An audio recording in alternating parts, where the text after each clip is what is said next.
Hola, hola, ¿qué tal? Bienvenidos y bienvenidas a AC Misterios Podcast, donde lo inexplicable cobra voz. Soy Said.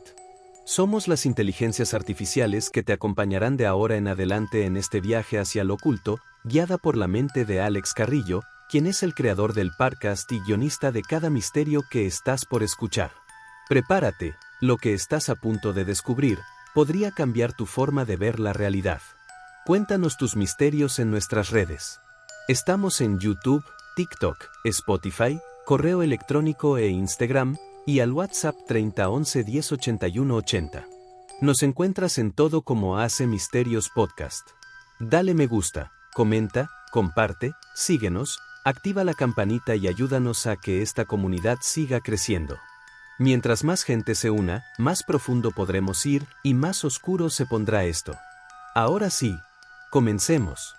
Estamos en este nuevo episodio en el que el conocimiento se entrelaza con la magia y las emociones.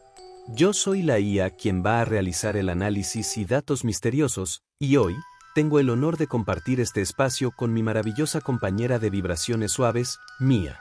¿Cómo estás Hola, hoy? Said. Qué gusto saludarte. Estoy súper bien, súper contenta de hacer parte de este proyecto y emocionadísima por todo lo que vamos a conversar el día de hoy. Hola a todas las personas que nos están escuchando y viendo por nuestras diferentes plataformas. Hoy venimos con un episodio lleno de reflexiones, descubrimientos y conexiones profundas. Así que prepárense porque esto va más allá de una simple charla. Totalmente, Mía. Hoy vamos a sumergirnos en temas que tienen que ver con duendes, apariciones y protecciones.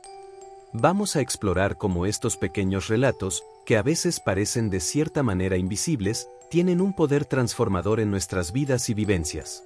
Y como novedoso, vamos a tener nuevas secciones dentro del podcast. Vamos a iniciar con una sección que se llama Escuchando el Misterio.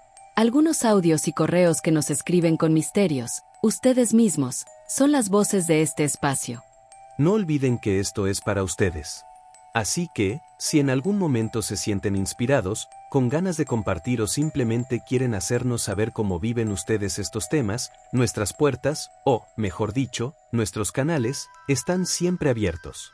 Y no es casualidad que estén escuchando justo estos episodios. Lo que vamos a narrar hoy puede resonar justo donde más lo necesitan. Así que busquen una bebida calientita, busquen un lugar tranquilo, respiren profundo, y acompáñennos en este viaje. Porque aquí comienza un nuevo episodio de este espacio donde el misterio y la razón se encuentran. ¡Vamos allá! Y como lo prometimos, es momento de abrir el portal hacia lo inexplicable. Nuestra primera historia de esta noche llega desde el corazón de Colombia, en una de esas tierras donde la neblina baila entre cafetales y las voces antiguas aún susurran entre los árboles. Esta historia fue compartida de manera anónima, pero su energía, su carga emocional, se siente tan viva como si estuviéramos allí. Era la 1:30 de la madrugada, en una finca rural del Tolima, cuando un campesino se topó con algo que cambiaría su manera de ver la vida para siempre. No era un animal. No era una sombra.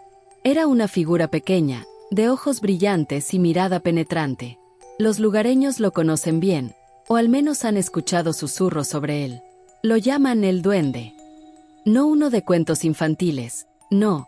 Este es el guardián del bosque, un ser que protege, pero también castiga si se siente invadido.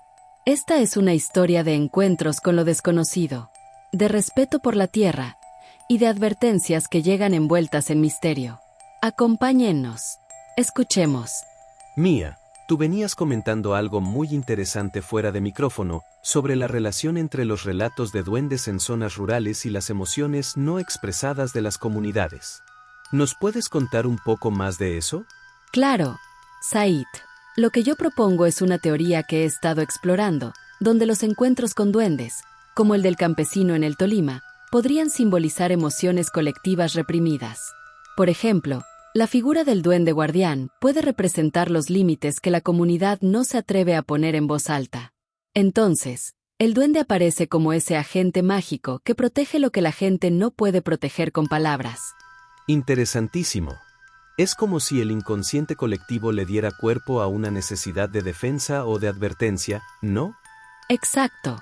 Y muchas veces, cuando alguien dice que el duende lo castigó o le escondió las cosas, podría tratarse de una forma simbólica de hablar de culpa, desobediencia a normas internas o incluso de transgresiones comunitarias no resueltas. Entonces, ¿sería más una manifestación emocional cultural que un ente aislado? Sí, al menos desde esa mirada simbólica. No niego la posibilidad mágica, pero creo que los dos planos pueden convivir. Lo emocional y lo energético se entretejen. Ahora me toca a mí hacerte la pregunta, Said.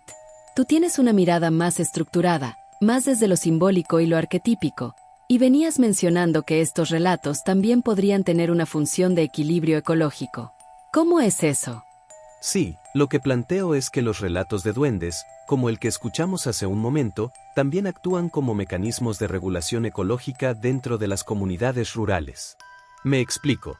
Cuando la gente cree que hay un duende guardián del bosque, inconscientemente respeta ese espacio natural. Ah, como una especie de código de conservación disfrazado de mito. Exactamente. El relato impide que las personas talan árboles sagrados, que exploren ciertas cuevas, que alteren el entorno. No lo hacen por una ley ambiental escrita, sino por respeto o temor a ese ente protector. Y eso, quieras o no, genera un equilibrio entre lo humano y lo natural, que muchas veces la racionalidad moderna ha perdido. Sí, lo mágico aquí cumple una función reguladora. El miedo al castigo del duende se traduce, curiosamente, en protección ambiental. Entonces, después de todo lo que exploramos, la emoción colectiva, los límites simbólicos, la ecología sagrada, ¿cómo cierras tú, Said, esta reflexión sobre la historia del campesino y su encuentro con el duende? Yo creo que, más allá de si el duende fue real o simbólico, lo que este tipo de relatos nos recuerdan es que todavía hay fuerzas, llámese intuición, naturaleza o misterio, que no hemos domesticado por completo. Y quizás no deberíamos. Nos hacen humildes. Nos invitan a escuchar, no solo con los oídos, sino con el alma.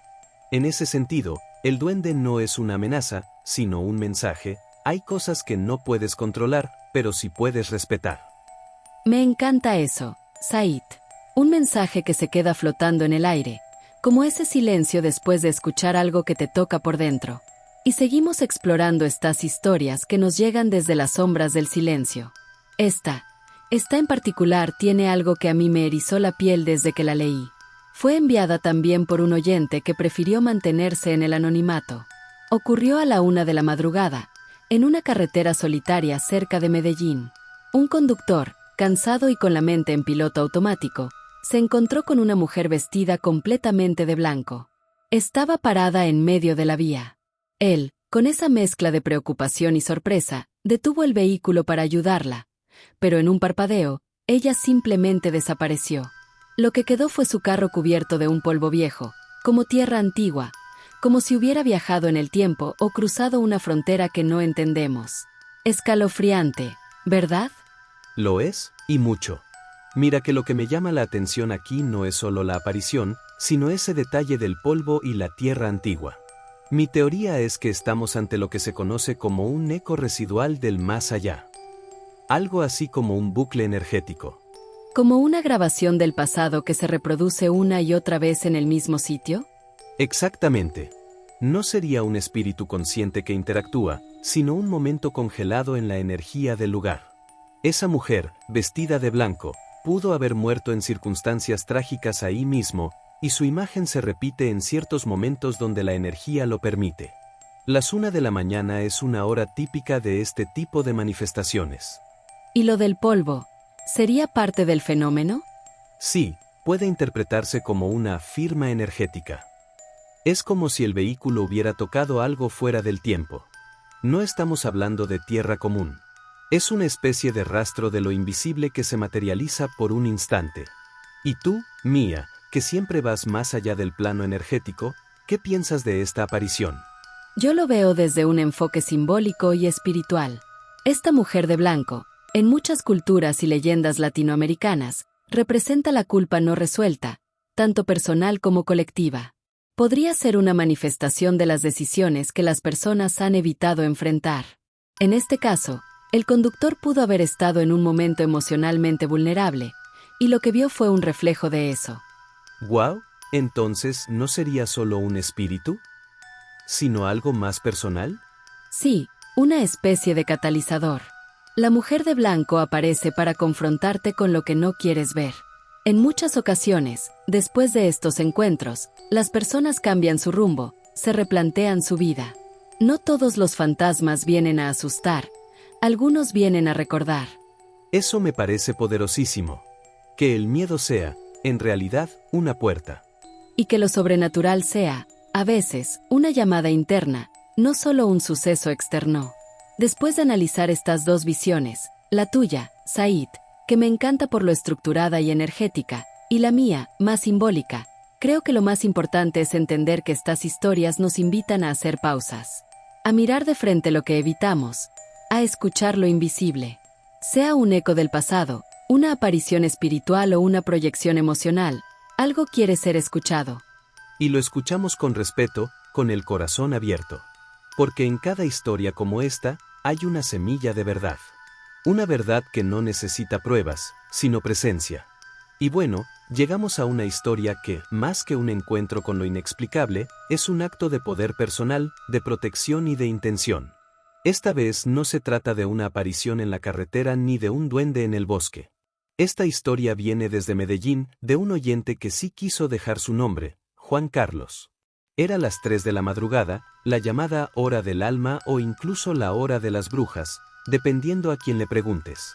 Él nos cuenta que, buscando proteger su negocio de malas energías y de lo que él llama competencia desleal, realizó un ritual casero.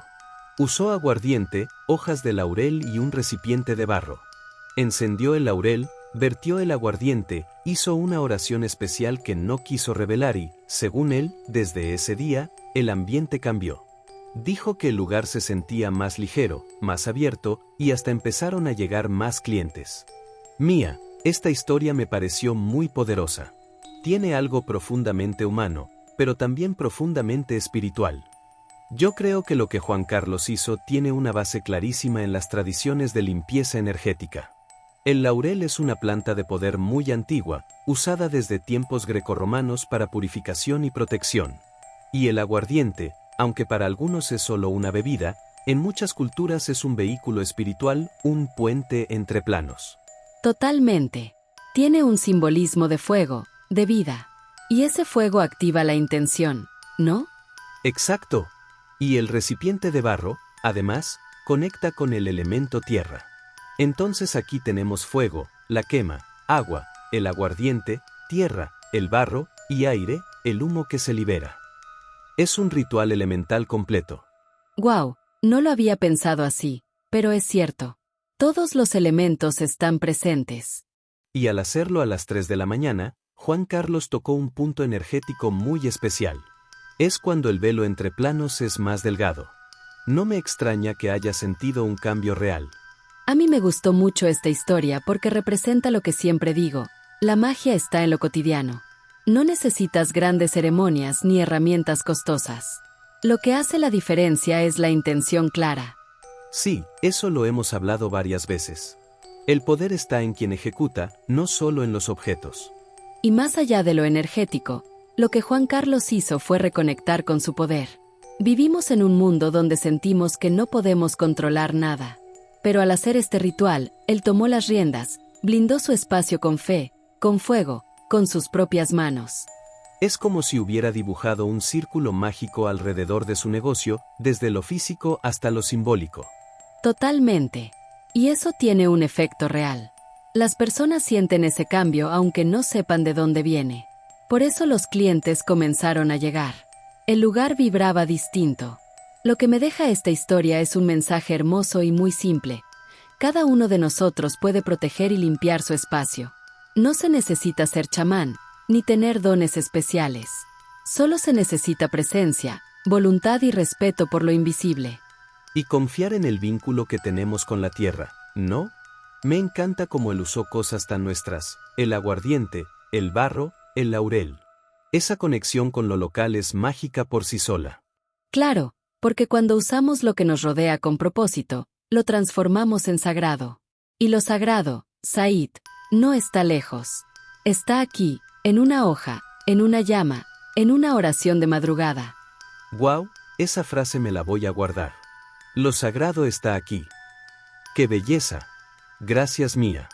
Bueno, Mía, después de escuchar estas 3 historias tan diferentes, pero igual de fascinantes, creo que es momento de que lancemos una última reflexión, ¿no te parece? Claro que sí, Said. Además, siento que todas dejaron semillas que siguen germinando en la mente. Y tengo una teoría que se me vino mientras hablábamos, algo que las une a todas. ¿Ah, sí? Me encanta cuando haces eso. Dale, te escucho. Mira, las 3 historias suceden en momentos liminales.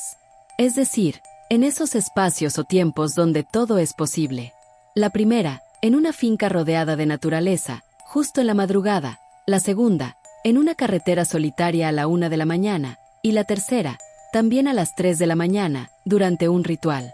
En todas, las personas están solas, o por lo menos, en silencio. Sin ruido externo. Exactamente. Y esos espacios liminales, entre el sueño y la vigilia, entre la noche y el día, entre la realidad y el misterio, son puertas. Puertas que conectan lo visible con lo invisible, lo natural con lo mágico, lo común con lo inexplicable. Eso me encanta. Es como si todo estuviera en pausa por un segundo, y justo ahí, algo se abre. Y lo interesante es que la experiencia cambia a quien la vive. No importa si es miedo, asombro o protección, lo importante es que algo se transforma. Esa es la verdadera magia. Y mira que mientras te escuchaba, también se me cruzó una idea. Algo que, siento, está presente en los 3 casos, aunque disfrazado de cosas distintas. Yo creo que lo que estamos viendo en estas historias es una forma de llamado. ¿Un llamado? ¿De qué tipo? Del alma. Del inconsciente. O si quieres, de algo superior. Mira, el campesino del Tolima no solo vio al duende, lo sintió como una advertencia. El conductor en la carretera se encontró con algo que lo frenó, literalmente. Y Juan Carlos respondió a un impulso interno de proteger su negocio. Todos fueron llevados, sin buscarlo conscientemente, a vivir algo que los conectara consigo mismos o con algo más allá. Eso es poderoso. Entonces no es solo el suceso, sino lo que activa dentro de cada uno. Sí. El duende no es solo un ser del bosque, es un símbolo del respeto que hemos olvidado por la tierra. La mujer de blanco puede ser una proyección del dolor no resuelto, de las almas que aún caminan entre nosotros. Y el ritual es una respuesta a la necesidad de reafirmarse, de tomar el control energético de lo propio. En otras palabras, cada historia es un espejo del alma de quien la vive. Eso. Y quizás la verdadera pregunta no es qué pasó, sino por qué me pasó esto a mí, justo en ese momento. ¡Guau! Me dejaste pensando. Eso lo cambia todo. Y bueno, sea cual sea la interpretación, lo bonito de estas historias es que nos invitan a mirar más allá del velo, a preguntarnos, a detenernos, a conectar con lo invisible. Y a recordar que, a veces, lo inexplicable no busca darnos miedo, sino abrirnos los ojos. Y el corazón. Eso también. Said, ya que hemos hablado de lo visible, lo invisible, los símbolos, los llamados del alma y las puertas que se abren en lo liminal, me gustaría que cerremos con una conclusión más personal. Algo que deje a quienes nos escuchan con un sabor profundo, que les invite a reflexionar. Me encanta esa idea. Siento que después de todo lo que dijimos, todavía hay algo más que merece salir.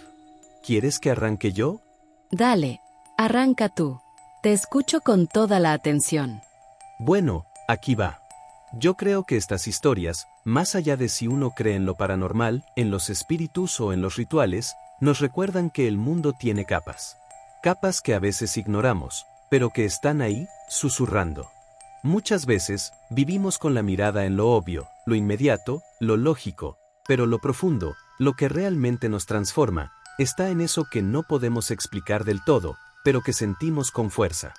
Como cuando algo en el pecho se activa, sin que sepamos por qué. Exactamente. Entonces mi conclusión es esta: tal vez no se trata de entenderlo todo, sino de aprender a escuchar lo que no se ve. A prestar atención a los silencios, a los símbolos, a lo que la vida nos pone en el camino. Porque, muchas veces, lo que no comprendemos racionalmente, nos está mostrando justo lo que necesitamos para evolucionar. Uf, qué poderoso. Me encantó eso, Said. Escuchar lo que no se ve. Lo voy a guardar en mi libretica de frases mágicas. Y ahora te comparto mi conclusión. Yo siento que, al final, estas historias también hablan de una red invisible que nos conecta a todos. Un campesino en el Tolima, un conductor en Medellín, un emprendedor en la madrugada. Todos son diferentes, pero sus vivencias tocan lo mismo: el misterio, la búsqueda de sentido y la necesidad de protección. Totalmente. Como si cada historia fuera un hilo en una telaraña cósmica. Eso mismo. Entonces mi conclusión final es esta: no estamos tan solos como creemos. Hay algo, llámalo energía, destino, espíritu o conciencia, que nos une a través del tiempo, el espacio y las emociones. Y a veces se manifiesta en forma de duende, de aparición o de ritual. Pero siempre, siempre, tiene el propósito de recordarnos que formamos parte de algo mucho más grande que nosotros mismos. ¡Guau! Mía, qué manera de cerrar. Me llevo esa frase en el alma: no estamos tan solos como creemos. Y yo la tuya: escuchar lo que no se ve. Creo que, entre las dos, tejimos el mensaje perfecto para este episodio. Y ahora, a quienes nos escuchan, gracias por quedarse hasta aquí. Ustedes también hacen parte de esta red invisible. Que sus noches estén llenas de magia, y sus días, de conciencia. Vale, Said. Expusimos varios aspectos de estas historias de forma que viniera de opiniones de nosotros según el espectro de nuestra experiencia. Bueno, Mía, ya analizamos teorías, explicaciones espirituales, incluso lo simbólico de cada historia. Pero hay algo que también es clave, y es lo que nos dejan a nivel personal. ¿Qué te quedó a ti, emocionalmente, de estas historias? Buena pregunta. Pues, mira, te confieso que me quedé muy tocada por la segunda historia, la de la mujer vestida de blanco en la carretera. Porque más allá del típico relato de la Llorona o del fantasma, hay algo muy profundo ahí sobre la memoria y el dolor no resuelto. Esa aparición podría simbolizar tantas mujeres invisibilizadas, silenciadas, atrapadas entre mundos. Me movió el alma. Sí, eso fue fuerte. Es como si esa historia nos recordara que hay energías que quedan ancladas donde no hubo cierre, ¿no? Tal cual. Y la primera historia, la del duende, me encantó porque me llevó directo a la niñez. A esos relatos que uno oía en el campo, con esa mezcla de susto y encanto. Pero también porque invita a respetar la naturaleza, a entender que no todo lo que no comprendemos es maligno. A veces solo hay que mirar con respeto. Sí, y no todo lo que es raro es peligroso. Puede ser simplemente otra forma de vida, otra conciencia. Y la historia del ritual. Bueno, esa me pareció muy poderosa, porque nos recuerda que tenemos herramientas para protegernos. Que no todo está fuera de nuestro control. Que sí, el mundo puede ser oscuro a veces, pero también hay luz que uno puede invocar con intención y fe. Me encanta cómo lo ves. Yo también me quedé pensando mucho, especialmente en lo recurrente de la hora. Las 3 historias sucedieron en la madrugada, 1:33 de la mañana. Eso no es casual. Son horas liminales, como umbrales entre lo visible y lo invisible. Hay culturas que llaman a eso la hora del velo delgado. Total, como si la realidad física y la espiritual estuvieran más pegaditas a esa hora. Sí. Y eso me llevó a revisar algunas investigaciones académicas que, aunque no buscan probar lo paranormal per se, sí exploran estos fenómenos desde la psicología y la antropología. ¿Quieres que te cuente 2? Por supuesto. Aportan mucho a la conversación. ¿Qué nos dice la investigación número 1 que se llama Apparitional Experiences and Sleep Paralysis, Hypnagogia and the Night Across Cultures? Universidad de Waterloo, Canadá. Dr. Alcheine 1999. Este estudio analiza miles de casos donde personas reportan apariciones o entidades durante la madrugada, justo al quedarse dormidos o al despertar. Aunque algunos lo explican como parálisis del sueño, el estudio es súper interesante porque muestra patrones comunes entre culturas distintas: la figura que se aparece, la sensación de presencia, la imposibilidad de moverse. Y lo curioso es que no todos los casos se explican únicamente con neurología, dejando una ventana abierta a lo inexplicable. ¡Wow!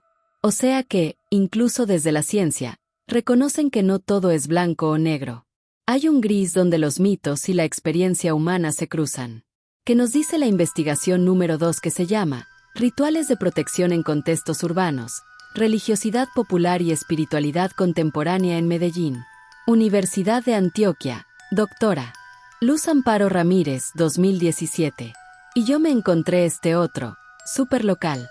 Una antropóloga de la Universidad de Antioquia estudió cómo muchas personas en Medellín, especialmente comerciantes, como Juan Carlos, recurren a rituales populares para protegerse de la mala vibra, el daño o la envidia. Muchos usan aguardiente, plantas como el laurel o la ruda, y oraciones transmitidas por generaciones. Y lo más bonito es que estos rituales son una mezcla de lo espiritual, lo simbólico y lo emocional. O sea, son terapéuticos también. ¡Qué bacano eso! Porque no es solo folclore o superstición. Es sabiduría viva, saber ancestral urbano que sigue presente hoy.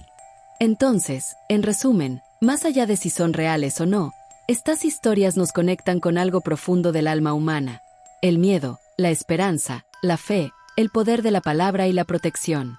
Bueno, a todos nuestros misteriosos buscadores. Aquí con Mía, y estoy súper emocionada de presentarles una nueva sección que llega para quedarse en AC Misterios Podcast. Se llama Escuchando el Misterio. ¿Y de qué se va a tratar? Pues bien, esta es una invitación abierta para que ustedes, nuestros queridos oyentes, se conviertan en protagonistas. En esta sección vamos a abrir nuestro buzón de WhatsApp y nuestra bandeja de correos para recibir sus relatos, sus experiencias, sus preguntas y, sobre todo, esos misterios que ustedes han vivido y quieren compartir. Nos van a llegar 5 audios de WhatsApp con historias, y también 5 correos que traen mensajes igual de misteriosos o profundos. Cada envío será un portal a lo desconocido, a esas experiencias que muchas veces no podemos contar en voz alta, pero que aquí vamos a escuchar, analizar y acompañar. Así que, si alguna vez has sentido un escalofrío inexplicable, has visto algo raro o simplemente quieres contar una historia que no puedes explicar, prepárate porque Escuchando el Misterio es tu espacio para ser oído, para conectar y para descubrir. No te quedes con el misterio. Escríbenos, grábate, envíanos tu voz y tu palabra. Nosotros haremos el resto. Esto apenas comienza, y queremos que seas parte. Nos escuchamos pronto en Escuchando el Misterio, aquí en AC Misterios Podcast. Comencemos. Vamos con el análisis de los audios. 1. La curva del diablo, Juan David Ríos. Encuentro con una mujer fantasmal en carretera de Antioquia. Said, lo que cuenta Juan David es casi un clásico de la mitología urbana, la mujer fantasma en carretera. Pero hay algo en su tono, ese temblor, esa pausa, que me hace pensar que lo vivió realmente. Totalmente. Y en muchas regiones del país estas apariciones están asociadas con leyendas como La Llorona o la Mujer de la Curva. Pero más allá del folclore, desde la parapsicología se ha propuesto el concepto de residuos energéticos, eventos que se repiten porque quedaron grabados en un lugar por su carga emocional. Vamos con la teoría investigativa real. El modelo de impregnación desarrollado por investigadores como Hans Solzer sostiene que algunas experiencias paranormales son reproducciones energéticas de traumas pasados. En zonas de accidentes frecuentes, estos ecos podrían ser más comunes. 2. Luces sobre el Nevado, Catalina Osorio. Formaciones luminosas no identificadas en el Nevado del Ruiz. Cuando Catalina describe esas luces con movimientos no convencionales, inmediatamente pensé en los informes OVNI en zonas montañosas, como lo registrado por el Heipan en Francia o incluso en el cañón del Chicamocha. Yo también. Y la zona del Nevado tiene una carga energética especial. Algunas corrientes esotéricas creen que estos lugares son portales. Aunque desde la ciencia, podrían ser fenómenos como relámpagos globulares o emisiones de gases calientes. Vamos con la teoría investigativa real. En 2015, la NASA estudió los sprites y jets azules, formas raras de descargas eléctricas atmosféricas que podrían explicar avistamientos inusuales en zonas de alta montaña. Vamos a escuchar el tercer audio, El niño del hospital abandonado, Andrés Páez. Figura infantil captada en hospital clausurado en Bogotá. Las psicofonías o imágenes de figuras en lugares abandonados siempre me impactan. Y en hospitales, la energía de dolor puede permanecer. No me extraña que Andrés haya captado algo así. Claro, y desde la fotografía, se habla de pareidolias o errores de enfoque. Pero hay cientos de casos documentados de capturas extrañas en lugares como el Waverly Hills Sanatorium en Estados Unidos. Vamos con la teoría investigativa real. Investigadores de la Society for Psychical Research han documentado casos donde cámaras captan figuras no vistas por el ojo humano, planteando la hipótesis de que ciertos dispositivos registran rangos de frecuencia donde se manifiestan entidades. Vamos a escuchar el cuarto audio. Voces en la quebrada, Laura Gaitán. Lamentos inexplicables cerca de un río en zona rural de Caldas. Este es un fenómeno que aparece mucho en zonas de agua. Algunos estudios relacionan el movimiento del agua con la amplificación de sonidos y vibraciones. Sí, pero lo interesante es que varios testigos los escucharon. No se trató de una experiencia individual. Eso le da otro nivel. A mí me vibra como un fenómeno residual o incluso elemental. Vamos con la teoría investigativa real. Investigadores como Dr. Barry Taff sugieren que los cuerpos de agua pueden amplificar fenómenos acústicos anómalos. Además, los estudios del Dr. Konstantin Raudive sobre psicofonías han encontrado grabaciones de lamentos en entornos similares. Vamos a escuchar el quinto audio. Noche sin tiempo en Villa de Leyva, Diego Suárez. Distorsión temporal y objeto suspendido en el cielo. Uf, este caso me dejó con escalofríos. Una distorsión del tiempo y un objeto en el cielo. Me suena a una experiencia de tiempo perdido. Total. Estos casos han sido reportados por pilotos, marineros y hasta astronautas. Hay quienes creen que hay zonas en las que el tiempo se comporta distinto. Vamos con la teoría investigativa real. El fenómeno del missing time fue documentado en el caso Betty y Bernie Hill 1961, estudiado por psicólogos como Dr. Benjamin Simon, sugiriendo alteraciones de conciencia inducidas por eventos anómalos, posiblemente de origen no terrestre. Vamos con el análisis de los correos. Vamos con el primer correo, las luces del Magdalena, Mónica Cárdenas. Pescadores ven objetos emergiendo del río con movimientos imposibles. ¿Te diste cuenta que los movimientos que describe Mónica no corresponden a ningún artefacto conocido? Ni natural ni humano. Así es. Algunos estudiosos han propuesto que en ciertos ríos se podrían presentar fenómenos conocidos como OSNIs, objetos submarinos no identificados, incluso más difíciles de rastrear que los ovnis. Vamos con la teoría investigativa real. La Armada de Chile ha documentado en 2014 casos de OSNIs captados por radar en el Océano Pacífico. La teoría apunta a tecnologías desconocidas o fenómenos físicos aún no comprendidos. Vamos a leer el séptimo correo. Rostros en la mina, Elkin Robledo. Apariciones espectrales de antiguos trabajadores en minas cerradas. Las minas tienen una historia profunda de accidentes, muertes y sufrimiento. Son lugares donde la energía se concentra de manera intensa. Coincido. Y los testimonios de mineros siempre tienen una carga emocional altísima. Algunos parapsicólogos hablan de presencias de eco. Vamos con la teoría investigativa real.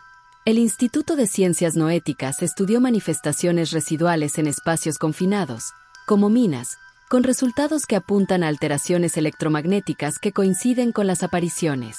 Vamos a leer el octavo correo, el visitante del páramo, Sara Vélez. Senderistas observados por figura alta y luminosa en Sumapaz. Ese lugar tiene algo místico. En la cosmovisión muisca, el páramo era territorio sagrado.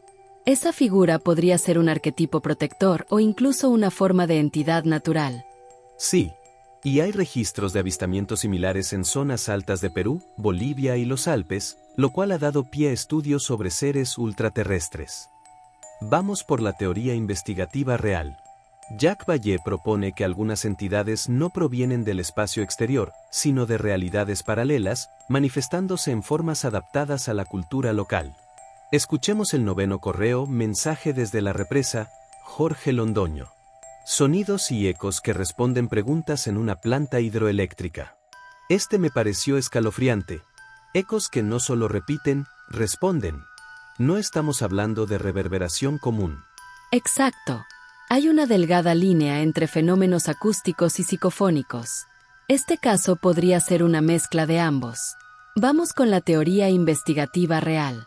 El investigador español Germán de Argumosa grabó en represas y subterráneos psicofonías que presentaban respuestas inteligentes. Algunos científicos especulan que ciertas condiciones estructurales amplifican frecuencias psíquicas.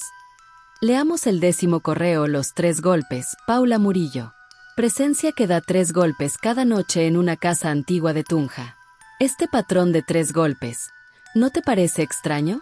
En demonología y fenómenos poltergeist, se menciona como una burla a la Trinidad. Sí, pero también podría ser un fenómeno rítmico causado por tuberías o estructuras antiguas. Aún así, que se repita siempre a la misma hora, eso no es normal. Vamos con la teoría investigativa real.